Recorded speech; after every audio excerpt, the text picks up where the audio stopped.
อยู่บ่ล่ะหรือเมื่อแล้วคุณบอกมันจะเฝ้าเมื่อเด้อประเภทเตรียมตัวไว้2 ปี ได้อาทิตย์หนึ่งประเภทยางมาได้14 มื้อเนาะตัดสินศรัทธาแห้งยางมาผมมีความเพียรศรัทธาแห้งได้14 มื้อบักหานั้นเป็นสั่นเด้พากันทองเอามันเป็น3วันละซ้อมช่วยกันฝึกช่วยกันน้ำกัน3 คนฝึกช่วยกันซ้อมช่วยกันเรา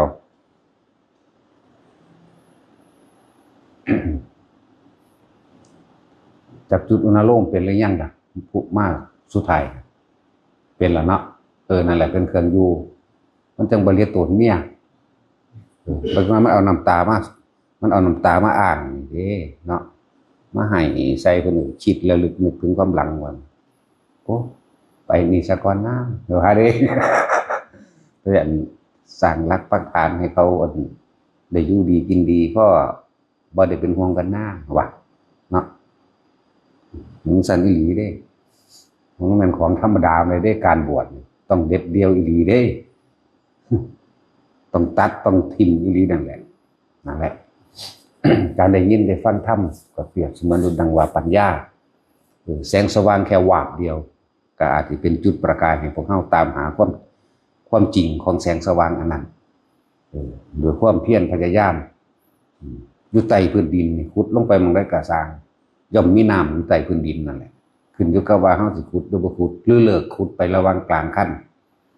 ในใต้พื้นดินบ่ว่าจุดใดกระสร้างในโลกนี้มีน้ำอยู่ทั้งใต้ทั้งเบิดนั่นแหละคือความเพียรความพยายามตัวเอง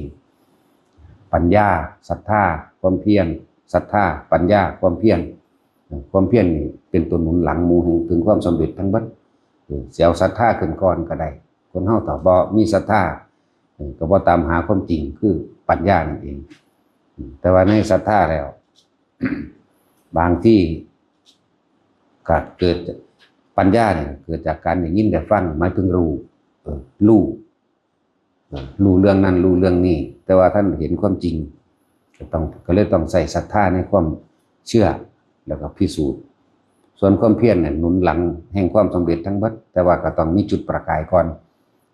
ศรัทธาปัญญาความเพียรเป็นแสงสว่างนั้นเพียงวาบเดียว จุดประกายเริ่มต้นให้เฮาดันดนสู่ความสำเร็จได้ทั้งหมดนั่นแหละจังว่าเหมือนกันแหละกับคำว่าเพิ่นว่าศีลสมาธิปัญญาแต่ว่าความเป็นจริงแล้วปัญญาสมาธิศีลในการปฏิบัติตัวเองจริงๆเลยที่สมาทานศีลโดยความบริสุทธิ์เลยทีเดียวมันท่านได้เป็นบริสุทธิ์คำว่าศีลนั่นนะมันตั้งใจซะก่อนมีเจตนาในการงดเว้นข่มตัวเองได้ซะก่อนจริงความจริงในใจมันจะขาอยู่เห็นฉีเชฟเห็นแมงงอดเห็นงูสิแต่ว่าคำว่าเจตนาน่ะมันตั้งไว้มันกดทวงตัวเองไว้อยู่ให้ห้ามใจตัวเองได้อยู่แต่ใจจริงๆแล้ววาบด้วยความเคยชินจะขาปั๊บหลดเลยคือคนเห็นฉีเชฟแมงงอดอย่างสั่น แต่ว่าวันนี้ค่ะคนฝึกหัดปฏิบัติจริงแล้วก็คือสุตตมัญญปัญญาเกิดจากการได้ยินได้ฟังคือความรู้ความแจ้งความเห็นรับรู้เห็นสารพัดต่างๆแล้วเห็นแล้วก็นึกถึงตามความเป็นจริงเฮากระทำกรรมสิ่งใดไว้ย่อมกรรมทั้งหลายแล้วนั้นก็ย่อมตกแก่ตนเองบ่ว่าดีบ่ว่าเลวขาขี้เข็บแมงมอดไว้แต่เฮาบ่พ้นก็ต้องกลับไปเป็นขี้เข็บแมงมอดให้เขาขาจิตใจโกรธเกลียดเครียดแค้นมันก็ต้องลงนรกเห็นตามความเป็นจริงเห็นไปโลกบ่มีเมืองพ่ออิจฉาริษยาดิโอ้พวกนี้เป็นเปรตพวกอสุรกายเห็นเข้ามาในจิตในใจของเจ้าของเรื่อยๆมันก็เกิดความเบื่อหน่ายในความอยากได้อยากดีอยากมีอยากเป็นก็เริ่มว่าปัญญาเมื่อมันเบื่อหน่ายความอยากได้อยากดีเป็นมันก็เริ่มเข้าสู่จิตตั้งมั่นเรียกว่าสมาธิเมื่อเกิดเป็นสมาธิแล้วศีลก็อยู่น้ำกันเลยศีลก็อยู่น้ำกันโดยไม่ต้องไปเจตนาโดยไม่ต้องไปขอกฎลักษณ์สุพันว่าสมาทานตวิรัตไม่ต้องไปขอจากพระดอก คำว่าขอจากพระคือให้พระเพิ่นบอกควรงดเว้นแบบใดแล้วก็ศีลสิกขาสมาทานเนนี่เพิ่นให้ศึกษาลองเบิ่งคำว่าศีลให้เป็นผู้มีจิตใจหนักแน่นดุจดังหินศีลมาจากคำว่าศิลาตะกี้เขาเจ้าเปรียบเทียบโดยวัตถุให้มีจิตใจหนักแน่นดุจดังหินเด้อให้มันตั้งมั่นเด้อให้มันแข็งแกร่งเด้อของดเว้นเฮ็ดจังใดพวกเจ้าอย่าเว้นจากการพวกเจ้าจงงดเว้นจากการฆ่าสัตว์บังคับข่มเหงตัวเองซะก่อนเด้อบ่มีไผอยากถูกฆ่าโตพวกเจ้าเองก็บ่อยากถูกฆ่าถูกลักถูกปล้นถูกจี้ถูกบังคับข่มเหงขืนใจถูกโกหกเสียชีวิตทรัพย์สินหลอกลวงพวกนั้นพวกเจ้าก็บ่มักดอกเพิ่นบอกแนวทางให้เลยเอิ้นว่าสมาทานตวิรัต บัดเมื่อมีการสมาทานแล้วโตบางคนสมาทานคือไปขอมาแล้วก็บ่เฮ็ดดอกลืมไปเลยยิ่งซุมื้อนี้หังคนบ่มีสัตว์บ่มีสัจจะต้องบ่มีสัจจะบ่ซื่อสัตย์ต่อตัวเองพร้อมแล้วก็บ่ซื่อสัตย์ต่อความจริงของโลกพร้อมสัจธรรมและสัจจะเป็นจังซั่นขอแล้วก็แล้วไปเลยปัญโตเจตนานี่เจตนาตวิรัตตั้งใจไว้ว่าเนี่ยมื้อนี้กูสิอดฆ่าสัตว์กูสิอดลักอดตัวจังซี่นะเลยตั้งใจมันยังมีอยู่แต่ว่ามีขี้เข็บแมงงอดงูแลนมาวาบนึงความเคยชินวัดอยากหาค้อนมาตีมาฆ่ามันโดดดิตัดสินก็คือกันแม่นบ่แบบบ่มีความคิดเลยเวลาเห็นขี้เข็บแมงงอดมานี่อยากมีบ่มีเลยบ่คิดหยังเลยนี่ฮู้อยู่แต่ว่าขี้เข็บแมงงอดแต่ว่ามีจิตอยากไปอยากฆ่าอยากเบียดเบียนมีอยู่บ่บ่มีจักเทื่อเท่าเดี๋ยวนี้แหละโดยไม่ต้องจะเอาค้อนใส่ นั่นแหละบอกว่าปัญญามันหล่อรู้ตามความเป็นจริงแล้วคำว่าปัญญาคือรู้แจ้งจริงๆตามความเป็นจริงรู้กระทำกรรมนี้ได้รับกรรมนี้คือเขาฆ่าเขาก็ต้องกลับขึ้นมาฆ่าเฮาเนี่ยมันบ่พ้นจักเทื่อนี่เห็นแล้วก็เริ่มยืนหน้าถึงความเป็นชีวิตของคนเฮาเนี่ยบ่มีความเที่ยงแท้แน่นอนจักอันจักอย่างคำว่ามาตรฐานก็บ่มีในโลกคำว่านิรันดร์ก็บ่มีในโลกอมตะก็บ่มีในโลกมีแต่สิ่งใดเกิดสิ่งนั้นก็ดับนั่นแหละเห็นตามความเป็นจริงแล้วก็แม้นเฮาสุดท้ายแล้วทุกคนก็ต้องตายจากสิ่งที่มีอยู่เป็นหยังเฮาคือบ่ให้มันเห็นจริงว่าทุกอย่างเป็นอนิจจังบ่เที่ยงแท้บ่มีจีรังทุกอย่างเป็นอนัตตาเฮาใช้ชีวิตโดยประมาณปานกลางบ่เข้าไปถือเอาจนสุดส่วนธรรมดาโลกก็มีนินทามั่งตัวเองก็ยิ่งนินทาผู้อื่นคือกันบุคคลที่ไม่นินทาผู้อื่นไม่มีในโลกบ่มีเลยแม่นบ่ล่ะเฮาบ่ได้ว่าบุคคลไม่ถูกนินทาไม่มีในโลกเด้บุคคลไม่นินทาผู้อื่นไม่มีในโลกแม่นบ่ซั่นนั่นล่ะนัตถินินทาอนันทิโตเป็นจังซั่นบุคคลผู้ไม่นินทาผู้อื่นไม่มีในโลกเป็นจังซั่น แม่นบ่ซั่นถามเจ้าของเบิ่งดูมีจักเทื่อบ่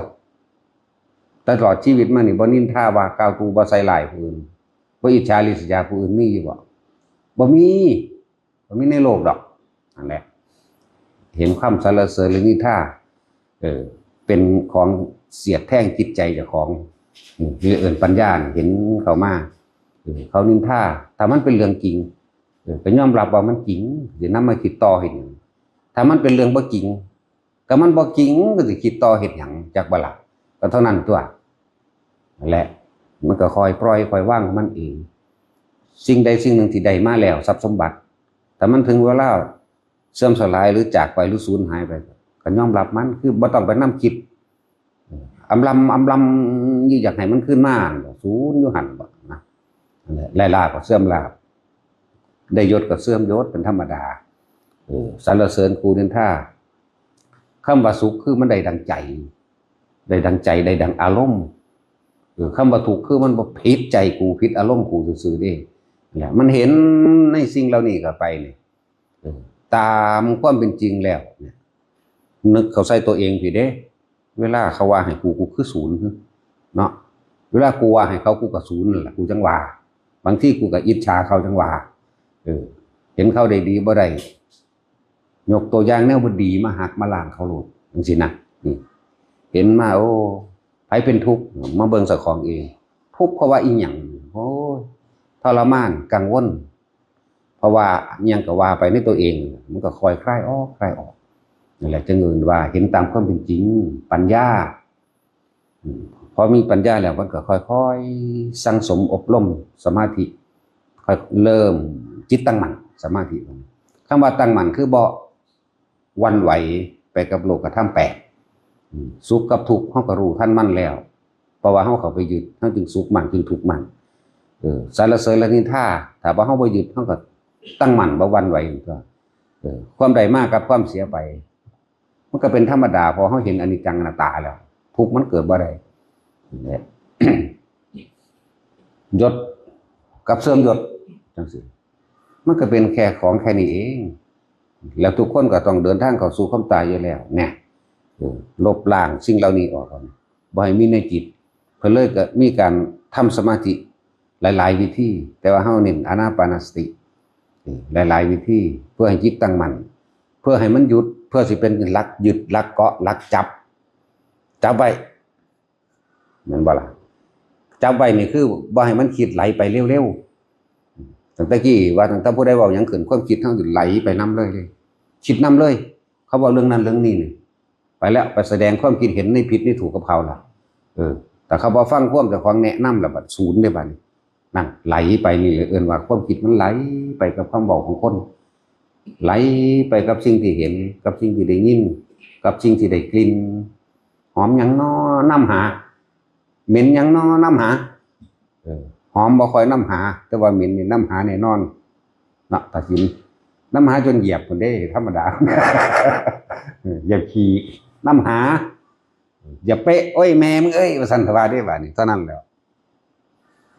เดี๋ยวก็คิดเรื่องไม่ต่อได้บัดนี้มันธรรมดาบ่นี่มันบ่ทันจึงบอกว่าการทำสมาธิเป็นหลักให้เฮาจับไว้ซะก่อนเพื่อเฮาสิเห็นความคิดของเฮาเองว่ามันสิไปปรุงไปแต่งไปนึกไปคิดกับผู้นั้นผู้นี้เรื่องนั้นเรื่องนี้บ่สั่นถึงว่าปัญญาเมื่อมันเป็นคำว่าปัญญากับสมาธิเป็นเครื่องเนื่องซึ่งกันและกันแยกกันบ่ออกดอกปัญญาสมาธิปัญญานี่ในองค์เดียวกันหมดเดียวกันเป็นของเนื่องกันอยู่เชื่อมกันอยู่ส่วนศีลที่หลังจึงบอกว่านี่คือการปฏิบัติจริงๆแล้วนั่นน่ะคนเฮาบ่รู้ผิดรู้ถูกดอกถ้าบ่จากการได้ยินได้ฟังแน่นอนอยู่แล้วบ่รู้ผิดบ่รู้ถูกคือกันมีแต่เฮ็ดสืบต่อกันไปเห็นเขาว่าก็เฮ็ดนำเขามั่งเห็นเขาเฮ็ดก็เฮ็ดนำเขามั่งนี่จังซั่นแต่ผิดถูกยังบ่รู้นั่นแหละผู้รู้จึงปรากฏขึ้นมาหรืออุบัติขึ้นมาคือพระพุทธเจ้าคือผู้รู้แจ้งเห็นจริงตามความเป็นจริงเด้พระพุทธเจ้าอุบัติขึ้นมานี่บ่ได้มาแก้ปัญหาปากท้องให้ผู้ใดร่ำให้ผู้ใดรวยมียศถาบรรดาศักดิ์บ่สิมาเป่าให้ผู้ใดดลบันดาลให้ผู้ใดบ่เจ็บบ่ไข้บ่ปวดบ่ป่วยบ่ตายบ่มีเด้เพิ่นแก้ปัญหาใหญ่มันเลยคือบ่ต้องเกิดอีกฟังดีๆแม้การเกิดก็เป็นทุกข์นะมันทุกข์เพราะว่าหยังความแก่น่ะทุกข์เพราะว่าแก่พร้อมเจ็บปวดป่วยทุกข์เพราะว่าเจ็บปวดป่วยว่าซั่นพัดพรากจากสิ่งที่รักนี่ว่าล่ะจังซั่นก็มันจีรังยังยืนบ่ล่ะการพบกันจากกันก็ดีเป็นทุกข์ความตายก็เป็นทุกข์มึงดูตอนตายแล้วว่าทุกข์ดอกอันร่างกายอันนั้นตอนก่อนสิตายนี่นะมันยากเนาะนั่นแหละ เพิ่นจึงว่ามาแก้ปัญหาการเกิดบ่ได้มาแก้ปัญหาปากท้องบ่ได้มาเฮ็ดให้ผู้ใดรวยบ่ได้มาเฮ็ดผู้ใดมีฐานะมั่นคงบ่ดลบันดาลเสกเป่าให้ผู้ใดอายุยืนบ่เจ็บบ่ปวดบ่ป่วยเพียงบ่มีจักเทื่อมีแต่สอนทุกอย่างบ่เที่ยงโลดเนี่ยหลักของเพิ่นนี่มันให้ทุกคนลงไปเห็นอนิจจังอนัตตาโลดทุกสิ่งทุกอย่างหาความจีรังยั่งยืนบ่ได้มันเกิดขึ้นเป็นธรรมดาก็มีความเสื่อมสลายเป็นธรรมดาแตกดับเป็นธรรมดาเคยมีบ่บ้านใดบ่ตายเคยมีบ่เฮือนใดบ่ตายเพิ่นก็ว่าไปเห็นบ่ล่ะเพิ่นจะเข้าถอดถอนแล้วก็ใช้ชีวิตพอประมาณปานกลางอย่าสุดอย่าโตงอย่ายึดมั่นถือมั่นทั้งสองส่วนให้มันรู้ในความผิดให้มันถูกความพอดีและบ่พอดีตามเหตุตามปัจจัยของมันนั่นแหละจึงเป็นเหตุเป็นผลซึ่งกันและกันเวลา ทุกคนเวลาเฮาอยากได้หยังคักๆโมโหให้ไผคักๆพวกเจ้าต้องกลับมาลมหายใจสูดลมหายใจเข้าลึกๆซะก่อนกันไว้นั่นแหละตั้งหลักสมาธิไว้ให้มันตั้งมั่นไว้ซะก่อนคือจะเพิ่งคิดพุ่นคิดพี่เวลาคนผู้ใดก็สร้างเด้อโมโหเขาคักๆแม่นบ่คักก็สร้างดอกรีบตัดมันซะก่อนสูดลมหายใจเข้าลึกๆแล้วกั้นไว้เหลือบตาลงเบิ่งปลายดังจักหน่อยต้องมองอยู่หั่นแหละกั้นไว้อย่าคิดมันจิตใจขาดจังปล่อยมันลมออกสูดเข้าอีก2เทื่อ3เทื่อตั้งหลักจังว่านั่นแหละสมาธิเลยต่อไปมันก็ค่อยคลายความเห็นนั่นนี่ก็แล้วระลึกนึกถึงความตายมันเด้อบัดแม้นเฮาสิพ่ายแพ้หรือเขาชนะโดยความบ่ยุติธรรมก็ช่างแต่ว่ายับยั้งตัวเองซะก่อนยับยั้งตัวเองตั้งหลักไว้พิจารณาผู้ใดเกิดมาก็ตายเบิดดอกนั่นมันก็คอยทุเลาเบาบางอารมณ์มันก็คอยคลายออกเองผู้ใดเกิดมาก็ตายแม่งก็เลยวางไปเลยเหตุคือมันศูนย์คักๆจักว่าศูนย์อีหลีนั่นแหละว่าจังให้กันไว้เบิ่งแล้วบ่มีผู้ใดเอาหยังไปได้ดอกมันก็คอยเห็นความตามจริงการใช้ชีวิตมันก็เป็นไปตามสัมมาทิฏฐิตัวเมื่อมันเห็นแล้วมันเห็นอย่างถ้ามันเห็นตามความจริงเนี่ยมันก็เห็นทุกข์แต่ว่ายึดในสิ่งที่ตัวเองในสิ่งที่เป็นอนิจจังอนัตตาแล้วทุกข์มันบ่มีหรอกทุกข์มันมีเพราะว่าพวกเขาไปอยากให้มันเป็นแบบนี้แบบกูอยากให้มันเป็นซื่อๆเด้นั่นแหละ จังว่าปัญญาสมาธิศีลผมก็เลยบอกวิธีใส่ชีวิตหนทางแห่งความบริสุทธิ์หลุดพ้นเฮ็ดจังใดมักมีองค์8เพิ่นว่าก็ต้องอาศัยผู้เพิ่นเข้าใจอธิบายขยายความตัวสัมมาทิฏฐิก็บ่ได้ยากเลยนี่เห็นตามความเป็นจริงในสิ่งทั้งหลายทั้งปวงที่มันเป็นเห็นว่าทุกคนเกิดมาก็แก่เจ็บปวดป่วยสุดท้ายก็ตายทุกคนเนาะเห็นว่าไปรักของเขาก็เล่าร้อนและกังวลเห็นไหมเห็นว่าไปฆ่าไผก็สร้างก็เล่าร้อนและกังวลอย่างเขามาฆ่าขึ้นลักขึ้นไปมีเรื่องพิษนั่นนี่กับเขาหรือว่าเห็นดื่มสุรายาเมายาเสพติดทั้งหลายเฮ็ดให้เสียสติเป็นบ้าจากว่าจังได๋ก็ว่านี่แหละสัมมาทิฏฐิมันก็ตั้งหลักได้ตัวมันก็บ่ไปหากินหาเสพสิ่งเสพติดทั้งหลายตัวนี่ก็เห็นตามเป็นจริงแล้วเรียกว่าสัมมาทิฏฐิเห็นตามความเป็นจริงของสิ่งที่มันเป็นแต่เห็นผิดเด้ก็กลับกันนั่นแหละเห็นว่าสัตว์แต่เห็นตามความจริงอีกนึงก็คือว่าเฮาเฮ็ดอีหยังก็ได้อันนั้นเนาะบ่มีผู้ใดดลบันดาลอีหยังให้เฮาเด้เนี่ยมันก็เห็นตามเป็นจริงแบบนี้แต่เห็นผิดเด้มิจฉาเด้เห็นผิดก็ว่ามีสิ่งศักดิ์สิทธิ์ดลบันดาลมีนั่นมีนี่และมีความเข้าใจว่าพระพุทธเจ้าสิเสกสรรดลบันดาลความร่ำความรวยผู้นั้นผู้นี้ได้บ่เพิ่นสิเป่าเพียงคนเศร้าป่วยบ่เพิ่นสิหาเงินทองให้คนบ่เพิ่นสิป้องกันผีให้คนนี่บ่บ่ได้ป้องกันให้ไผเด้ความย้านความกลัวของตัวเองต้องหันเข้ามาเบิ่งตัวเองพี่เด้นั่นแหละนี่คือเห็นผิดเรียกว่าถ้าเห็นถูกก็สัมมาทิฏฐิสัมมาสังกัปโปเด้ความคิดขึ้นในขณะที่ปัจจุบันความคิด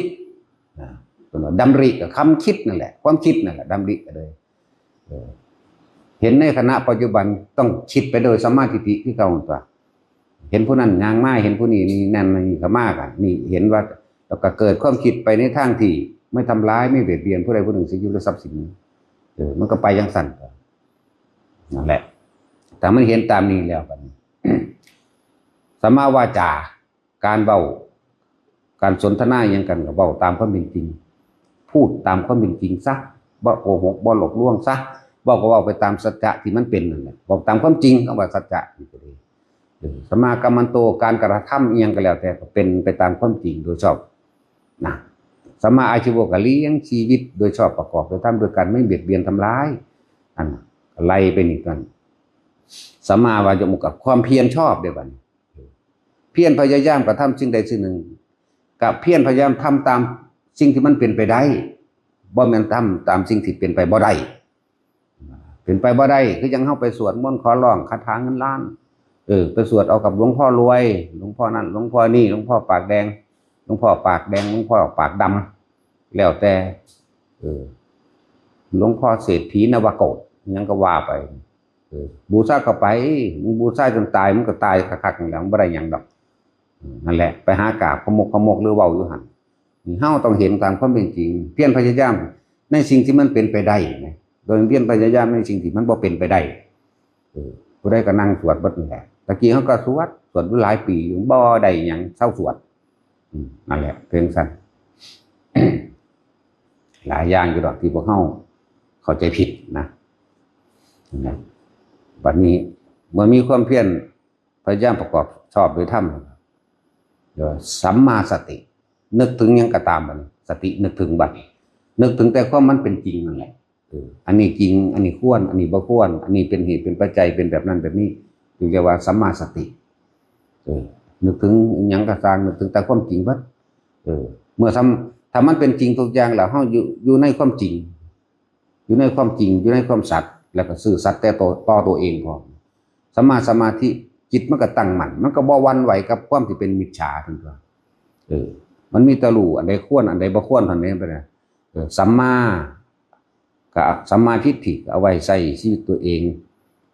แต่ถ้าไปแก้ผู้อื่นบ่ได้เขาต้องเห็นด้วยตัวเขาเองเอาไว้ปกป้องตัวเองในขณะที่มีชีวิตอยู่นั่นแหละสัมมาทิฏฐิก็ได้ คิดสมาธิจิตมันก็ตั้งมั่นมันบ่หวั่นไหวนั่นแหละจังบอกว่าความจริงแล้วโดยการฝึกหัดปฏิบัติให้เข้าถึงความจริงปัญญา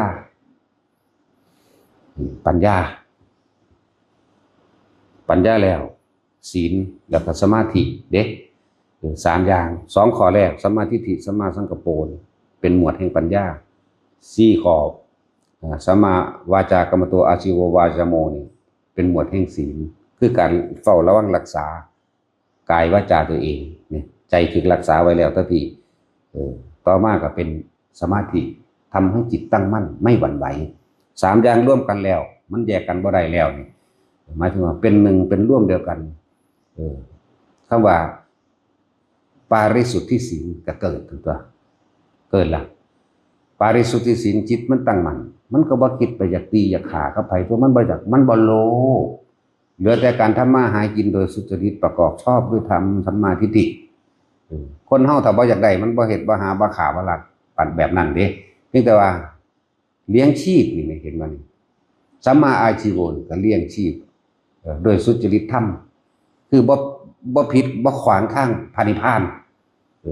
บ่ผิดบ่ขวางทางสงบและสันติคือนิพพานก็ว่าไปนั่นแหละ ปัญญาสมาธิปัญญาศีลและสมาธิร่วมกันมัคคะสมังคีเป็นหนึ่งศีลสมาธิและปัญญาก็เกิดนั่นแหละคำว่าศีลแท้ๆมันบริสุทธิ์เด้บ่แม่นบ่ทันได้แม่นตั้งจิตนะนั่นเป็นวิธีทำสมาทานก็แปลว่าวิธีทำไปขอจากเพิ่นเนี่ยเพิ่นอธิบายให้ฟังซะก่อนว่ามีโทษแบบใดมีคุณแบบใด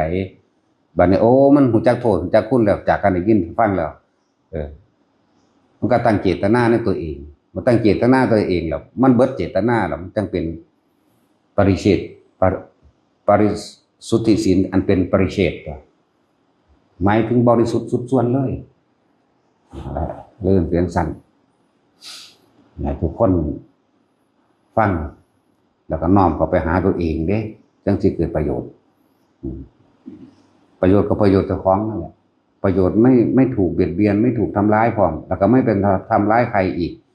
ถ้าเฮาไม่ทำร้ายใครก็ไม่มีใครทำร้ายเราดอกถ้าบุคคลพูดถึงความตามสัจจะตามความเป็นจริงจริงๆแล้วนะสัจจะสิรักษาเฮาเองเนาะแม้คนสิตีสิฆ่าก็บ่เป็นหยังเด้ธรรมดานั่นแหละมันเขาสิเหยียบข้อลงเอาปืนยิงมันก็บ่แตกมันด้านจักว่าล่ะมันเขาสิเอามีดฟันแทงทิ่มใส่กองไฟมันก็บ่ตายจักว่าตัวสัจจะนั่นแหละตัวความจริงที่เฮาเป็นตามความจริงของเฮานี่รักษาเฮาเองนั่นแหละความบริสุทธิ์เป็นซั่นเว้นไว้แต่บาดมันตายบาดมันตายอันนั้นจังว่าแต่เพิ่นย่านก็บอกบ่ได้ย่านสั่งทุกคนถึงแล้วแต่ว่าทุกคนเดินทางเข้าไปเดินทางก็เดินด้วยตัวเองสติและปัญญาก็คือสิ่งเดียวกันนั่นแหละสติคือความคิดนึกหาเหตุผลต่างๆแล้วสติกับปัญญาเปรียบคือเฮามือซ้ายล้างมือขวานี่แหละ เปรียบว่าเอามือทั้งสองมือหนึ่งตักขันน้ำมือหนึ่งเอาน้ำลูบหน้าทั้งสั้นแหละสติและปัญญาแยกกันบ่ออกหรอกส่วนมันเป็นสิ่งเดียวกันกับบ่ผิด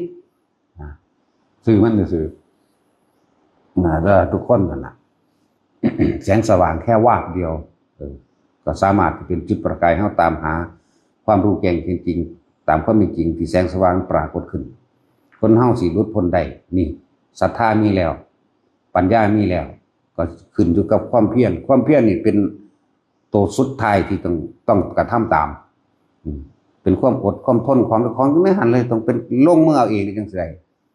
คือว่าดินขุดบางได้กระสร้างมีน้ำตลอดแล้วถ้าไผสิไปเจอน้ำตื้นหรือลึกแปลว่าล่ะว่าถ้าขุดลงไปเถอะเหมือนกันกับพวกเฮามาเฝ้าปฏิบัตินั่นแหละคือการบัดนี้เฮาก็อยู่กับลมหายใจอยู่ไปเถอะมีสตินึกถึงลมหายใจเข้าออกคนคือขุดถึงบ่อน้ำเร็วคือคนที่เป็นผู้มีสติมากนึกถึงลมหายใจมากๆเข้าใจว่าล่ะบ่อยๆทำให้มากทำให้บ่อยทำให้ชินทำให้คล่องเป็นดุจดังยานพวกนี้เห็นน้ำเร็วพวกเจ้าก็แล้วถ้าพวกเจ้าสิขุดจักว่าล่ะบางคนก็เฮ็ดเล่นๆก็ถึงคือกันแต่ว่าสิถึงชาติใดแต่ว่ามันยังขุดอยู่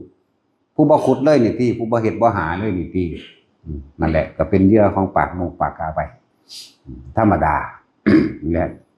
เรียกว่าจงเป็นตะเกียงให้ตัวเองนำทางตัวเองแสงสว่างนัตถิปัญญาสมาอาภานี่แสงสว่างใดสิสู่แสงสว่างแห่งปัญญาบ่มีสั่นเมื่อเฮาได้รับแสงสว่างหรือธรรมะข้อคิดจุดประกายแล้วก็เลยว่าจงจุดตะเกียงให้ตัวเองเดินทางตามทางที่เพิ่นแนะนำสั่งสอนไปสักวันมันก็ถึงคือขุดดินลงไปหาน้ำคนขยันขุดมันก็เจอน้ำเร็วคนบ่ขยันขุด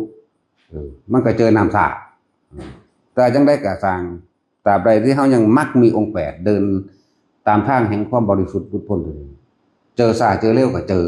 แต่ผู้บ่ขุดบ่เฮ็ดบ่หาเลยบ่มีวันเจอกันแล้วกันเป็นจังซั่นพอ